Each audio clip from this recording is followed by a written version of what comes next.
আজকে আমরা বানাবো ওয়াটারমেলন বা তরমুজের আইসক্রিম। তার জন্য তরমুজটাকে প্রথমে পিস পিস করে কেটে ছোট ছোট টুকরো করে নেব, দানাগুলোকে বেছে ফেলে দেবো। তরমুজ কাটা হয়ে গেছে। এরপর একটি মিক্সিং বোল নিয়ে নেব। মিক্সিং বোলের মধ্যে তরমুজের টুকরোগুলো দিয়ে দেব, দিয়ে মিক্স করে নেব। মিক্স করা হয়ে গেছে। এবার একটা মিক্সিং জারে ঢেলে নেব তরমুজের জুসটা। এর মধ্যে দিয়ে দেবো একটুখানি চাট মশলা, 2-3 চামচ চিনি ও অল্প একটু নুন দিয়ে ভালো করে মিক্স করে আইসক্রিম বোল ছোট ছোট নিয়েছি 4টে, ওর মধ্যে ঢেলে নেব। আর কাঠিগুলোর মধ্যে একটুখানি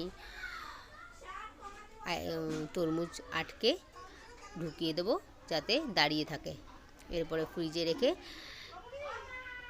8-9 ঘন্টা পরে বার করব। এরকম সুন্দর তরমুজের আইসক্রিম তৈরি হয়ে যাবে। Thank you for watching.